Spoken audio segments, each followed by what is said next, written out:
lessons from successful D365 implementations, and updates to the D365 Warehouse mobile app. Those are just two of the topics we're going to cover here in episode number 4 of the Journey to D365 podcast. Welcome to Journey to D365, the podcast that covers everything related to Microsoft Dynamics 365 implementations. This podcast is not affiliated with Microsoft and covers the realistic truth behind D365 finance and operations and Business Central ERP implementation success. Whether you're new to the world of Microsoft or not, this podcast is for you. Now, here's your host, Eric Kimberling. Hello, welcome to episode number 4 of the Journey to D365 podcast. My name is Eric Kimberling. I'm here at Darian Fiakuski. You can find new episodes of this show every week by going to journey2d365.com. You can also see the past episodes you might have missed by going to that same website, journey2d365.com. My name is Eric Kimberling. As I mentioned, I'm the CEO of Third Stage Consulting. We're an independent consulting firm that helps clients throughout the world with their digital transformation journeys, including D365 implementations, but not limited to D365 implementations. Because we're not affiliated with Microsoft, we work with all kinds of software providers. But this podcast is obviously focused exclusively on what it takes to be successful in your D365 implementation. So thank you for being here today. The show is produced by Major Tom Productions and sponsored by Third Stage Consulting, the company that I work for. So thanks for being here today. Got a great show for you today. We're going to have our guest later in the show is going to be Jeff Nelson, who's a manager at the Third Stage Consulting team here on our team. He's going to be here with us chatting about some of the lessons from successful D365 implementations. And before we bring Jeff on, though, we're going to cover a social media question that we received on social media about D365 implementations. And we'll also talk about the new releases and updates to the Warehouse mobile app within D365. So excited for that. But before we get to our guest later today, let's jump into the social media question you have in store for us, Darian. Yeah. So today's social media question is, what would you suggest on starting a tech consulting company without having any prior work experience with a corporate firm or big tech? That's an interesting question. I don't know that I would suggest starting a big tech a consulting firm without having that tech experience. If you're certified, then that's great. If you have a knowledge of a certain product, that's great. The caveat would be if you have other people that are, people you could hire or bring on it to help you start the company that might have the experience you don't have. That would be my suggestion if you are going to start it, just to partner with or bring on people with you that might have a little bit more experience. So I found a lot of success just by trying to surround myself constantly with people that know more than I do and are smarter than me. So if you do that, then I think that might help overcome the fact that you don't have a ton of experience to start. Yeah, but overall, a cool social question, something that maybe we don't hear a lot of, is more of what Eric's experience is for entrepreneurship. So I feel like those kinds of questions are always cool too. So any sort of questions that you have for Eric or about D365 or any other software, we will be sure to answer if you just leave it on any of our socials. But to get into today's newsworthy topic, it is about Microsoft Dynamics supply chain management warehouse update. This includes an auto submission of detour steps, the mobile app shipment packing, a guided implementation experience, and an optimization with application insights. Planning now includes sales quotations and enhanced supply forecasts with procurement tools for assessing risk and multi-vendor sourcing. This update supports multilingual product info and adds Korean, Portuguese, and Vietnamese and Chinese to all the languages for the app. Eric, with all these updates to the app, what do you think and how do you think this influences when it comes to user adoption? Yeah, I think anything you could do to make it easier for people to use the software, that's going to increase user adoption. So, or it's going to enhance the user adoption. So, yeah, I think they sound like great enhancements that will likely improve and enhance that overall employee experience, which in theory should make it easier for them to adapt to the software as well. Yeah, for sure. I agree. Anything that you can add to maybe make it a little bit simpler for whoever is using the Warehouse mobile app, I feel like is definitely a good thing. Also, how do you find the new usability features like adding more languages or a guided implementation experience? How do you find specific things like that to help expand within companies? Yeah, I think it's certainly helpful. I mean, if you look at what Microsoft is doing here with some of these enhancements, they're taking the product, the base product they already had, and they're just making it more accessible, whether it's on a mobile device that's, more convenient for a warehouse worker. Think about a warehouse worker. They don't necessarily want to be at a terminal all day. They're out walking around, they're picking, packing, shipping, they're driving a forklift or doing whatever they do. So bringing the software to them in a way that they can access the software easier in a way they're used to, that's going to help. And same with the language. If you can speak the language of the local market, especially if you're a multinational organization, you can't assume that everyone's just going to understand English, especially a blue collar worker that works in a warehouse in another country. You can't assume that they're going to speak English well or understand it well. So having multiple languages is just going to not only make it easier for those people to learn the software, but it's going to make sure that you get accurate data in the system too. Because if they don't understand or it's not their first language, it's more likely that they're going to have a user error, a data entry type of error, or a usability error that creates data issues and visibility issues. So I think it's all good stuff, and they're small, incremental, but important steps to increasing adoption, I would say, based on what I understand of the upgrade. Yeah, absolutely. I feel like it's definitely something that can help, especially when you speak of um, companies that are in multiple different countries. I think that's definitely something that can be helpful for those companies specifically, especially. Yeah. But I'm excited to talk with Jeff later today about the lessons that he's learned from successful implementations. I feel like that will be a really interesting topic for today. Yeah, it's going to be a great topic. We're going to have Jeff on. He's a manager at Third Stage Consulting. He actually used to be a CIO, so he worked on the other side of the table as a CIO, which many of you probably are as well. Many of you listening might be CIOs or IT managers.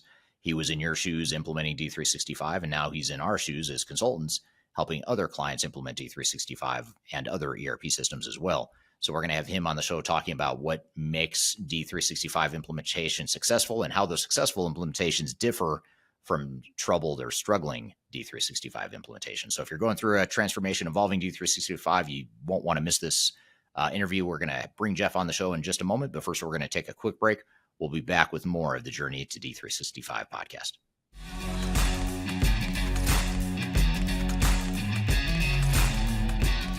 If you are involved in any sort of digital transformation or business change initiative, you'll want to download the Digital Transformation Report. With its comprehensive overview of business and technology trends and best practices, this report is a must-have guide for any transformation project or executive team. Download this free report by visiting Third Stage Consulting at thirdstage-consulting.com. You can also visit our website to learn more about us or download independent reports, videos, and other best practices. Again, visit thirdstage-consulting.com today to learn how you can take your transformation to the third stage of success. Are you looking for ways to promote your product or service to enterprise technology decision makers and influencers throughout the world, like the ones who listen to this podcast? Major Tom Productions creates media, events, and influencer marketing for B2B technology providers. Our productions are exciting, educational, disruptive, and effective. Most importantly, they create results. Our content is unlike any other in this industry, engaging, influential, and trusted by technology buyers and influencers throughout the world.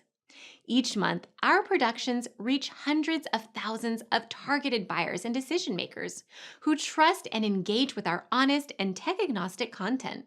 With long-tail viral results and engagement with our content, Major Tom Productions provides a way to reach your target market and create awareness, calls to action, and a connection with potential customers. So, collaborate with us today. Learn how we can feature your product or service on podcasts such as Transformation Ground Control, Journey to S4HANA, and Journey to Dynamics 365. We can also feature your brand on our YouTube channel called Digital Transformation with Eric Kimberling, which boasts over 100,000 subscribers and over 2 million video views per year. You can also participate in our in-person events, including our Digital Stratosphere Conference. Contact us today to learn more. We can tailor a marketing campaign that works for you. We look forward to helping more people learn more about and become engaged with your brand.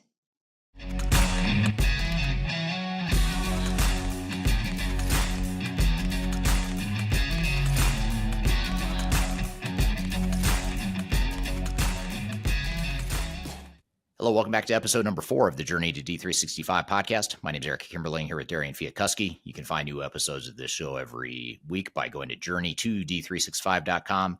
And this podcast series and this season is focused on how to be successful in your D365 implementations. And that's the topic of today's interview. We're going to have Jeff Nelson on the show, who's a manager at Third Stage Consulting.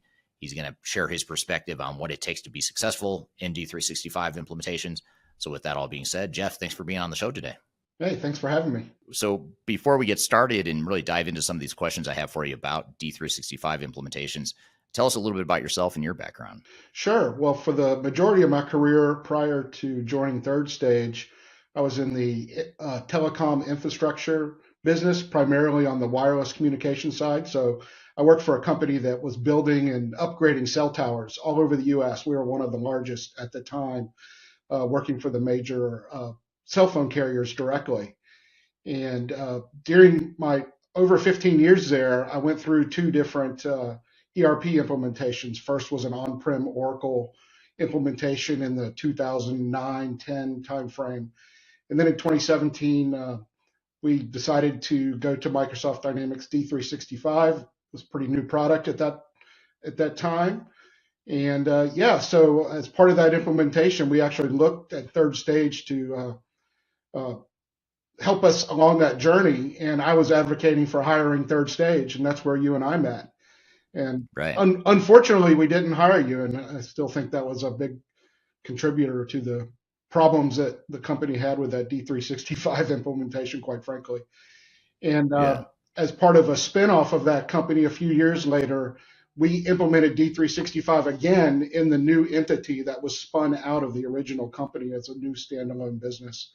So went through 2 D365 implementations on the client side, right? And kept up with Third Stage and decided to try and join you guys a couple of years ago, and here I am. So right. Yeah. It worked out. Maybe it worked out for a reason then. Maybe it all worked out. Even though we didn't. Yep. Yeah. Yeah. Well, that's super interesting. Now, before I jump into my real questions here, I have to ask you a personal question real quick. You and I have known each other for a while, as you mentioned, and you have a band that you follow around and that you're a huge fan of. Can you talk a little bit about that and just share the personal story real quick? So, coming of age in the 90s, Pearl Jam is my favorite band of all time. I've seen them 39 times. And 39 times. And by the end of this summer, that number will be at least 43, as I have tickets to 4 shows on the upcoming tour. And we'll see if we can't add to that. Yeah, that's great. That's really cool.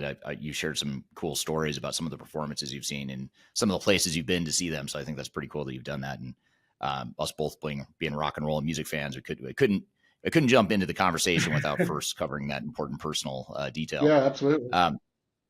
So you mentioned the company you work for was the telco wireless sort of company that you worked for 15 years. You did the 2 D365 implementations there.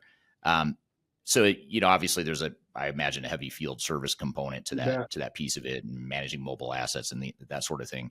But is that generally the type of client that you see here at Third Stage going towards or gravitating toward D365 or implementing D365, or do you see other types of clients, or what kinds of clients are using the product most likely? So right now I'm directly on a project with a client of ours that's in the distribution space, industrial distribution. So no field service at all, but very heavy on material planning, 11 warehouses throughout the generally Southeast United States, and lots of small parts, right? So heavy warehouse management application use there. And probably 3 or 4 months away from a go live, right? So we're getting very close, and but that's a different type of D365 use. I've also seen completely different industry, property management, right? I've seen a couple different ones of those. One being a real estate firm, and another one being a property management company that manages rentals, long-term leases for commercial properties, and construction projects, all going to D365. Yeah, that's interesting. A lot of variety Yeah, in the types of companies that are absolutely. using the product. Yep. What are some of the pros and cons of D365? And just to clarify for the audience too, and just for this conversation, when we say we're talking about D365, we're talking about the finance and operations, the F&O version of D365. But what would you say the main pros and cons of F&O are in general, with your experience both on the customer side as well as here on the consulting side? Well, I think what could be considered a pro and a con is the high configurability of D365. There are just so many different ways the system can be configured in every conceivable module. Now, that's good because, as I said, I've seen it in vastly different industries and used well, but that configuration takes time, right? And takes time and costs money on the consultant side to get you through that journey of exactly how you're going to set up the system. Yeah. We do tell clients that a lot. I mean, it's interesting because on the software selection side of our business, when we're evaluating D365, that's one of the things that draws people to the product is how flexible it is and how open it is. But it's also a slippery slope. It seems like, just because you can configure the software doesn't always mean you should. And so, how do you differentiate between the things you should be or ought to be configuring versus the things that you're just doing it because you can, not because you should? Yeah, exactly. And when you get into a D365 implementation and you hear the terms are out of the box, right?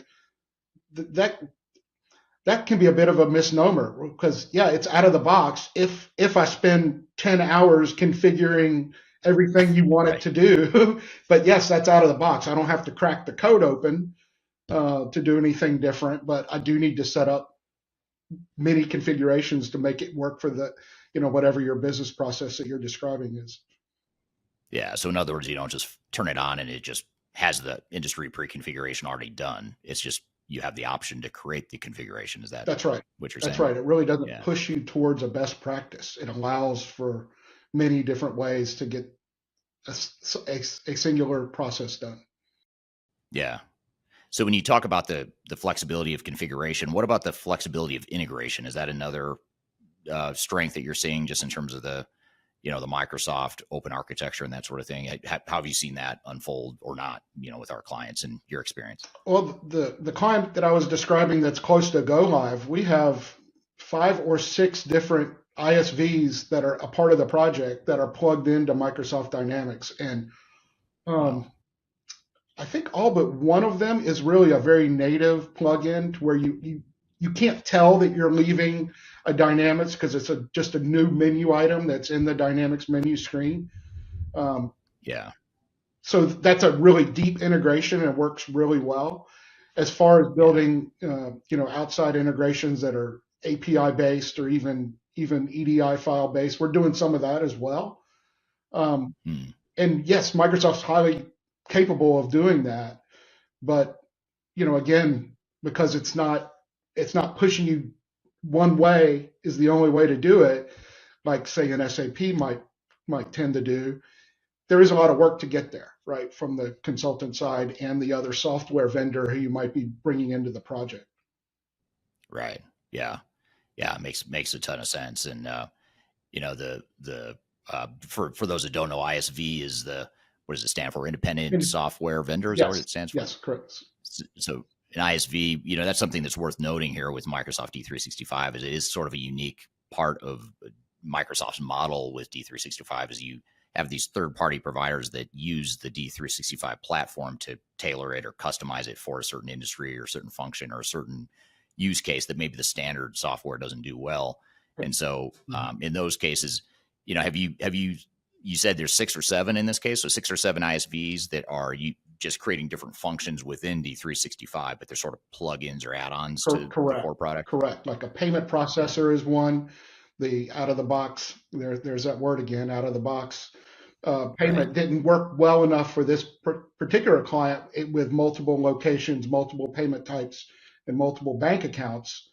That Dynamics didn't like that.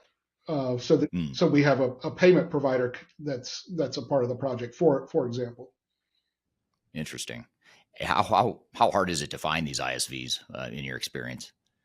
You know, if you find a gap in the solution and you think, hey, is there an ISV out there that does, you know, whatever the function is it hard to find, or how did this client find those 6 or 7 ISVs?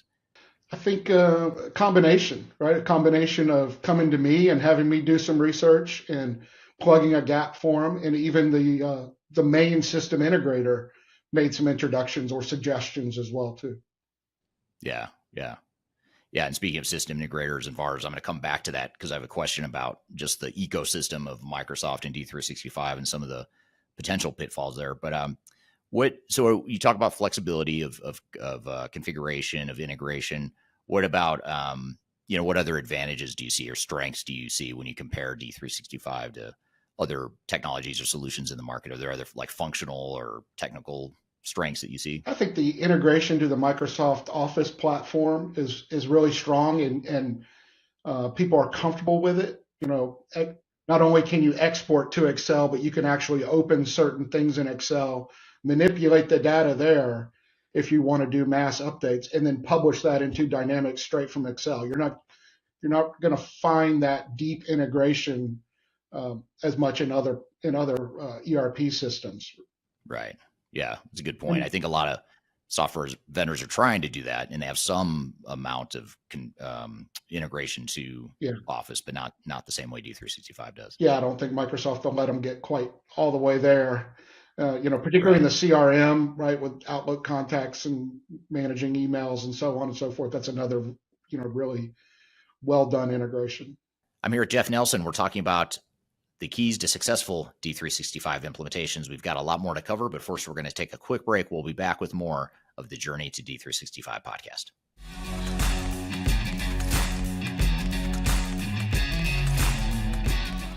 I recently published my first book. It's called The Final Countdown: Strategies to Reach the Third Stage of Digital Transformation.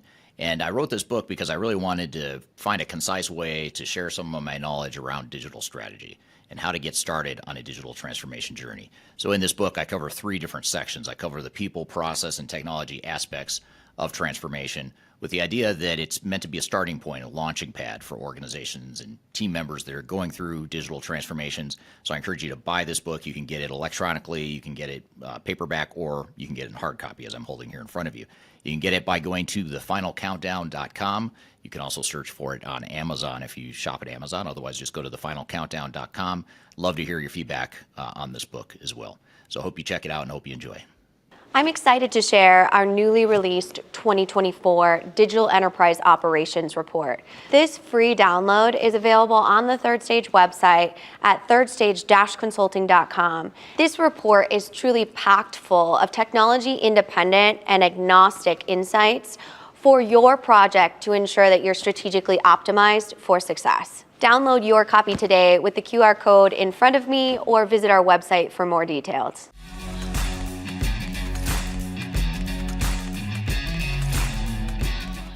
Hello, welcome back to episode number 4 of the Journey to D365 podcast. My name is Eric Kimberling here with Darian Fiakuski. You can find new episodes of this show by going to journey2d365.com. You can also listen to and watch past episodes of the show by going to that same website, journey2d365.com. And I'm here with Jeff Nelson. We're talking about what it takes to be successful and what some of the unique traits of successful D365 implementations are compared to those that aren't as successful. What about the user interface and just the Microsoft look and feel? How big of an advantage is that? Is it an advantage, first of all? And how do you see that affecting sort of user adoption or just ease of use and that sort of thing? Well, I guess maybe a personal point of view is it doesn't feel as much of a website as some of the other ERP systems do. It feels like I'm more in a system and not working through a website as much. And for some people that could be a pro, and for other people that'll be a con, for sure. But I do like some of the flexibility and being able to navigate through screens, setting up your own personal views, and in some cases making those views public, right? If you get a good looking screen, and one that you've maybe added a few columns to that aren't in the quote out of the box view, and then you can publish that to let's say your customer service team if you're a customer service manager, and now you know that Right. everyone's working off one sheet of music. Yeah, absolutely. Now, what about the the downside? You talked about how the flexibility is a pro and a con, or a strength and a weakness, but are there other weaknesses of the product that you might point out just to be aware of so we can navigate those as we're implementing the solution? Well, I don't know if this is so much a weakness of the product, but the implementations are hard and cumbersome on the client, both in terms of the configurations that we talked about earlier. There's just a lot of decisions to be made, a lot of involvement that the client's going to have to get it right. That's not so much different from other systems, but in Microsoft, there are so many things you have to consider and make decisions on that the client's got to be, very keenly engaged and aware of what their SI is needing to keep the project moving.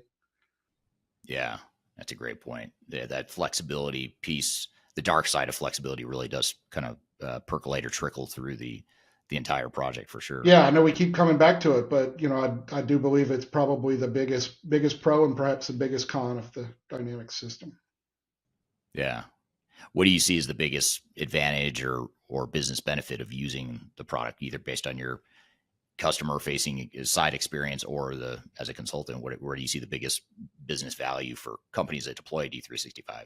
I think it's very, very likely that you will be able to get it to configure your entire end-to-end business. Now, you might have to bring in some of the ISVs to do that, but they exist, right? They all exist.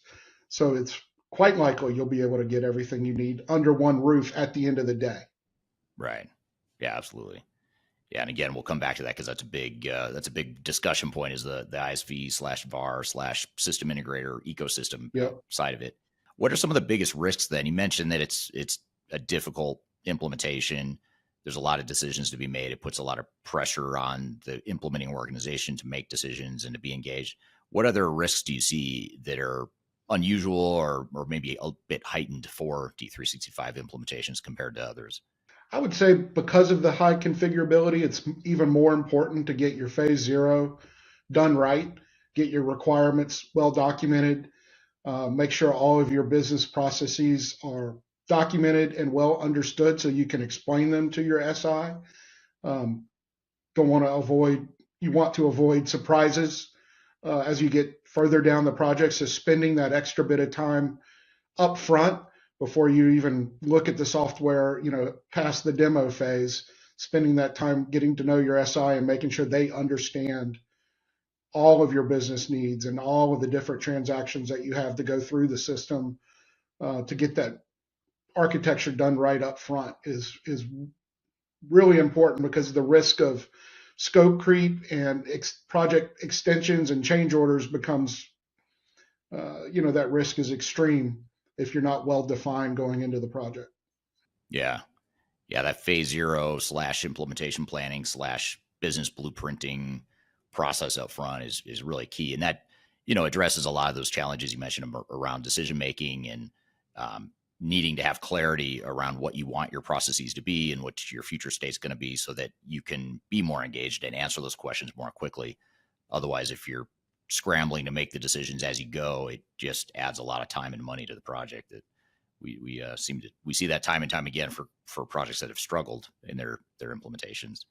How have you seen then, coming back to this flexibility thread, then how have you seen clients navigate the need to balance the flexibility of D365 versus the potential need to want to standardize or have common business processes across their end-to-end enterprise? What's some advice you have or your observations around that with our clients? Well, I think you don't want your system integrator to keep telling you, yeah, we can do that out of the box. They need to be asking you more questions than a simple, we can do that out of the box, we can do that out of the box. That's them leading you down a road that's going to cause problems as you get towards into the implementation, right? Again, that gets back to needing to define your scope of work up front. Right. Yeah.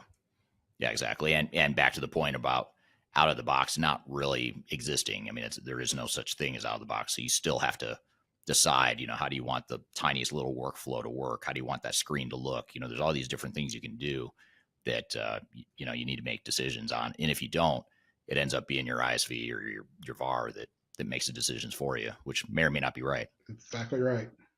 How do, what about, we talked a little bit about integration, but I want to come back to that for a moment. I'm not sure how technical you are. I don't want to turn this into a real deep dive into architecture or integration tools or things like that. But in general, how does D365 or how well does D365 integrate to, let's call it non-Microsoft tools, not just the ISV stuff, of course, that's baked within or tied to D365 a bit more directly. But what about legacy systems that we know we're going to keep either long-term or just in the interim, or other bolt-ons that are non-Microsoft? How hard or easy is it to handle that integration between D365 and these other systems? So you can write APIs that go out, to really anywhere, any other endpoint to exchange data, but you're writing from scratch in every case, right? There's not some sort of integration platform sitting natively in Dynamics, at least that I'm aware of. Now I have seen success with being able to do that. I've also seen success where, well, maybe we're not going to try and bring data into D365. We're just going to put it in a data lake and be able to, through a Power BI or some other visualization tool, be able to marry that data up in a dashboard type format, right? I've had quite a bit of success doing that myself from the client side. When I was in the operations into the company. Right. Yeah. Interesting. And do you find that a lot of D365 customers and yourself as a former customer, is there a lot of integration happening typically between D365 and other systems? Frankly, no. I not in my experience, right? Again, I've seen a lot of comparative analysis, but all outside of D365, right? Take D365 data and look at it, in a visualization tool, but frankly, not in the tool itself. Right. Well, speaking of visualization tools and other Microsoft tools, what about like Power BI and some of these other tools that Microsoft provides outside of the world of D365? You mentioned Office and how Microsoft Office integrates well with D365 and vice versa. What about some of the other Microsoft products that are out there like Power BI and others? Have you seen those integrate or yes. effectively used? Yes. I mean, Microsoft has, here we go again, out of the box dashboards in Dynamics that are built on Power BI, right? You can see it there. You can actually go in and change the design of some of the, if you want a bar chart instead of a pie chart or something like that, you can easily do that in what is a Power BI interface in the box in Dynamics 365. But gotcha. And again, you can expose those data tables, those Dynamics data tables, or what I see more commonly is you have a copy to a data warehouse of the Dynamics tables, and you can do anything you could probably imagine through Power BI from there. Yeah, that's very interesting. Well, let's talk about the whole reseller, system integrator, and ISV ecosystem aspect of it. I mean, one thing that we've observed as a company, and I've written about and talked about in YouTube videos, is how, one of the strengths of Microsoft is also a weakness, just like you talked about with the flexibility. Another example of a strength and a weakness combined is the ecosystem they've built. I mean, I think Microsoft has done a particularly good job of building a broad and deep and diverse ecosystem of partners that can implement the product, they can sell you the product.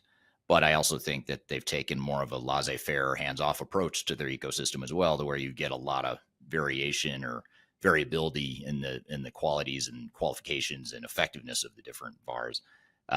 What has your observation been in terms of working with different VARs and ISVs and system integrators? What's your general experience been? Well, I think the selection of your system integrator is at least as important as the selection of your software, particularly when it's a Microsoft Dynamics. There are system integrators that specialize by industry. I think that's probably the way to go. But you absolutely want to be checking references, find people in your similar industry. If they can't give you a good reference, you probably want to keep looking for another system integrator. I've seen good and bad, and good and bad could be in terms of the talent level, just the baseline talent level, or I think more importantly or more likely is the fit for your industry. I think that to me is the most important matchup to make, is that industry expertise.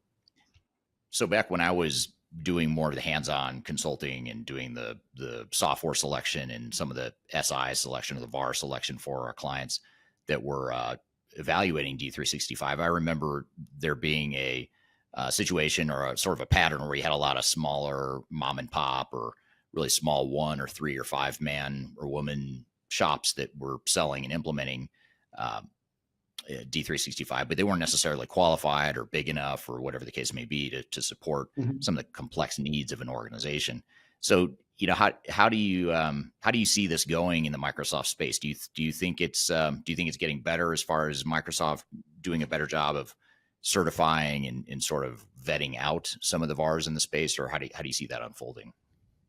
Well, I guess I would say I've seen VARs bite off more than they can chew, and system integrators overpromise both from a resource and a capability standpoint. So you do want to be very careful of that, and in your contract with your SI, make sure you're addressing the resource management side of it, and their ability to commit to the project and not be juggling too many projects for one consultant to handle at once. I've seen that in some prior implementations, and it absolutely elongated the project. Maybe it didn't end up costing more in terms of raw dollars, but it certainly costed more in terms of time, which time can be money as well, as we all know. I'm here with Jeff Nelson. We're talking about the keys to successful D365 implementations. We've got a lot more to cover, but first we're going to take a quick break. We'll be back with more of the Journey to D365 podcast.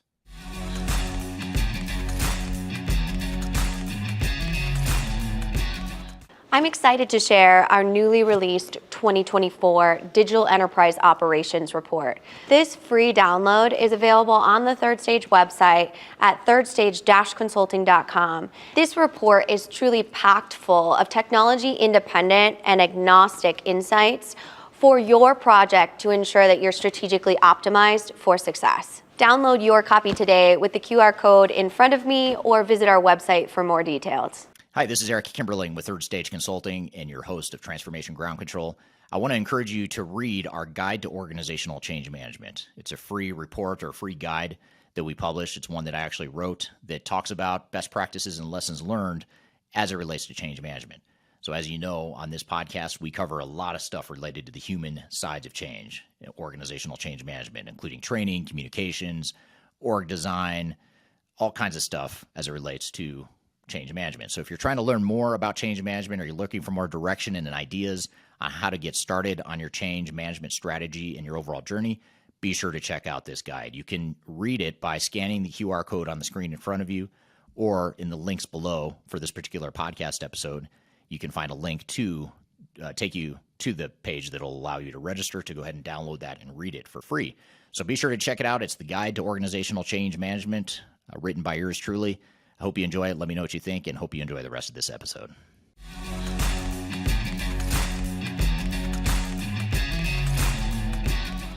Hello, welcome back to episode number 4 of the Journey to D365 podcast. My name is Eric Kimberling here with Darian Fiakuski. You can find new episodes of this show by going to journey2d365.com. You can also listen to and watch past episodes of the show by going to that same website, journey2d365.com. And I'm here with Jeff Nelson. We're talking about what it takes to be successful and what some of the unique traits of successful D365 implementations are compared to those that aren't as successful.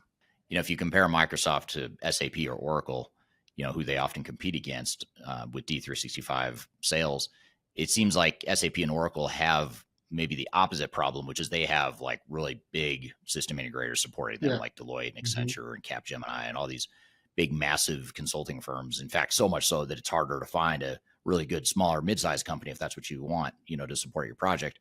Whereas Microsoft seems a lot more fragmented. It's more fragmented, and you've got Avanade, is one of the bigger, sort of spin-off from Accenture that is focused on D365 implementations. But beyond that, there's not a ton of big system integrators yet that have really, established themselves well in the D365 space in the same way that, those big guys have Mhm. established themselves well with SAP, for example. So I'll be curious to see if that changes over time, or if you start to see more Deloittes and Accentures and Capgeminis of the world doing more in bigger D365 implementations. Yeah, that will be interesting to see if that develops, because it's definitely not the case today. So just to bring this all full circle for those listening here today that are getting ready to get started, or they're just getting started on their D365 journey, what are some of the tips or advice you'd give just to help them get started on that path? Advanced planning, selection of your system integrator and the project team internally, right? Having executive alignment through a steering committee down to the project manager and the project team and SMEs, involvement from multiple aspects of the business. It's not an IT project, uh, regardless of what system you're implementing. They certainly have a big seat at the table, but it's not an IT project. It's a company-wide project driven by the business. I think a independent third party such as Third Stage can be really helpful in um, keeping the project on the rails, if you will, and moving forward and driving some of the project discipline in governance structure that is absolutely required of a journey this large. Any Dynamics implementation is a big deal. It's a big commitment from your company, in both in terms of time and money. So you want to get it right.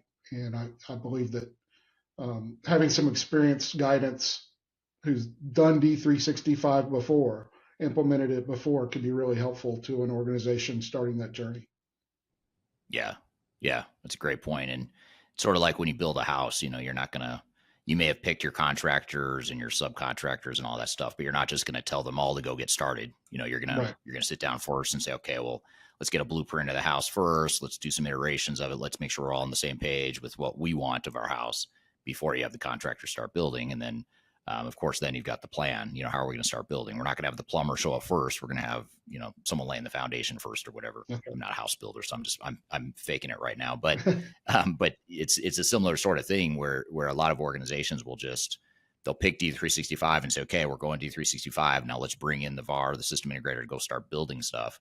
But you end up spinning your wheels because you don't have that blueprint done. And so That's that right. phase zero advanced planning that you're talking about is so important, because it may slow down a little bit the start of the technical work stream, but it's going to speed things up exponentially, beyond that, if you get all those decisions made up front and you've got that clarity.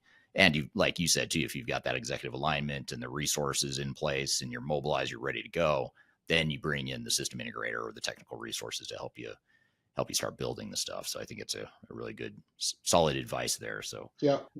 Well, good. Well, thank you. Thanks for being here, Jeff. Really appreciate it. This is super helpful, and look forward to having you back on in the future, maybe to see how this project goes and some of your lessons from the go live here a few months away. So Yeah. good luck with that project and others that you're working on in the meantime. Absolutely. Thanks for having me, Eric.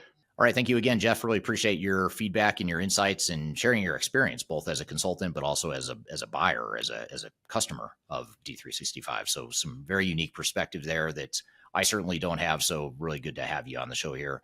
We've got a lot to cover. We're going to debrief on some of the things we talked about there with Jeff. We're going to build on some of those topics and themes, but first we're going to take a quick break. We'll be right back with more of the Journey to D365 podcast.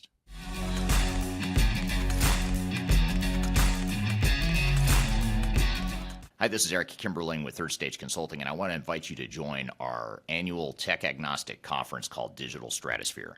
Digital Stratosphere is a conference that features some of the industry's brightest minds, greatest thinkers, and it's a great opportunity to network with peers, other industry people, other CIOs, other project team members that are going through digital transformations or ERP implementations. We've got a great lineup of speakers this year. It's a 3-day event, a lot of great entertainment, networking opportunities. I'll be there as one of the keynote speakers, along with some of my favorite speakers in the industry as well, both within Third Stage Consulting, but also outside the company as well. So I encourage you to check it out and learn more. You can go to stratosphere2024.com to learn more about the event. You can see the agenda, the way it's shaping up, and you can see some of the past testimonials of people that have attended. And the event is October 2nd through the 4th, 2024. It's going to be based in Denver, Colorado, downtown Denver, beautiful downtown Denver in the fall, which is a great time to visit Denver if you haven't been. Again, stratosphere2024.com. Check out the agenda. Check out our early bird pricing for passes. And the other beautiful things, if you can't be here in person in Denver, which we hope you can, but if you can't, you can also join remotely as well. We have virtual passes available as well, so you're able to join from wherever in the world you might want to join from. So stratosphere2024.com, check it out, and I hope to see you there. The last thing you want to have happen is for your digital transformation to end up in court. I've been doing this for 20 years and I have seen everything. My name is Marcus Harris. I'm a software and technology attorney focusing my practice on drafting and negotiating software-related contracts and litigating software disputes across the country. Feel free to reach out to us at taftlaw.com. We'd love to talk to you about the litigation process and what you can expect.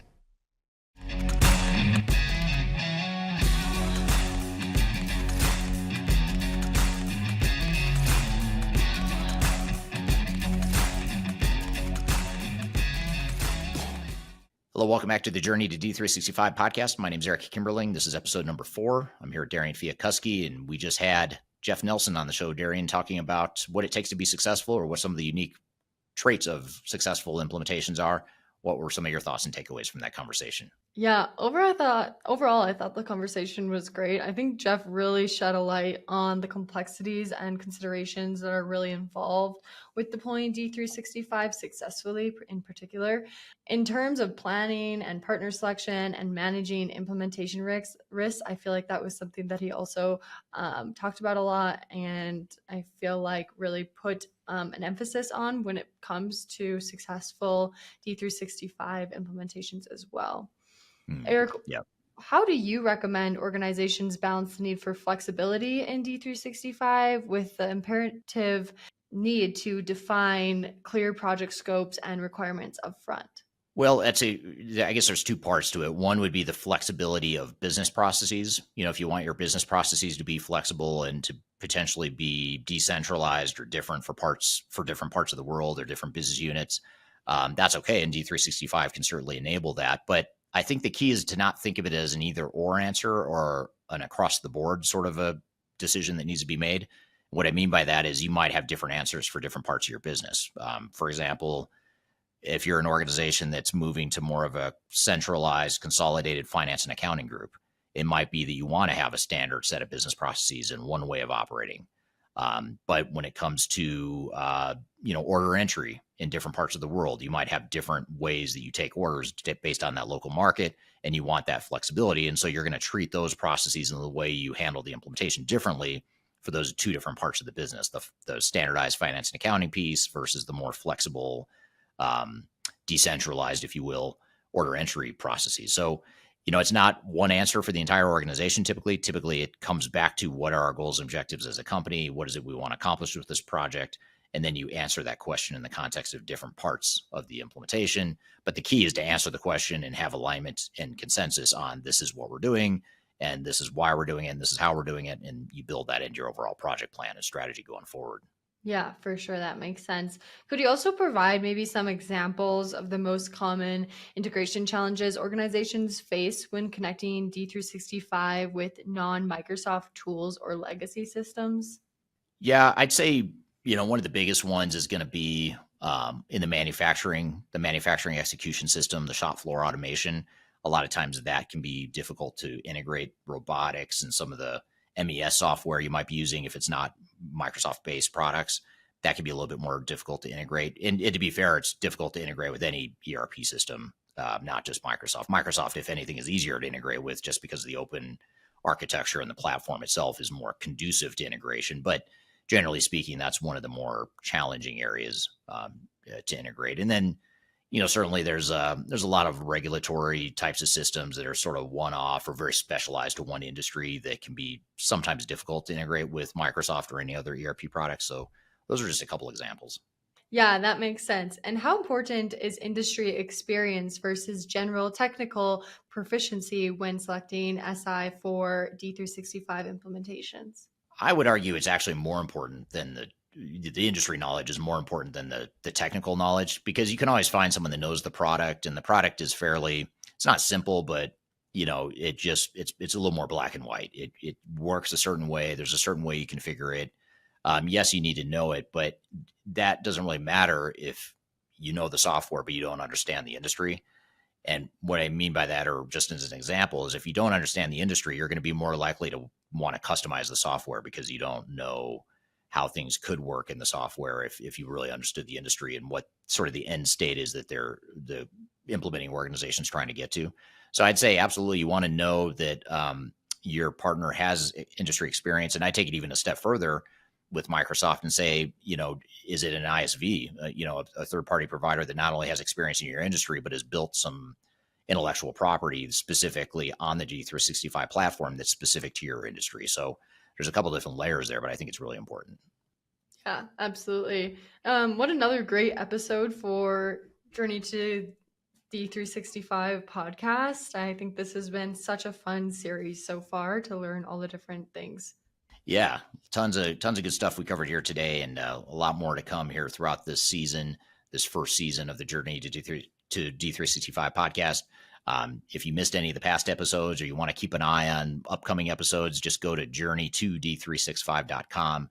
That's the podcast event page. You can see and watch any episode you might have missed. You can also keep an eye on the new episodes as they drop.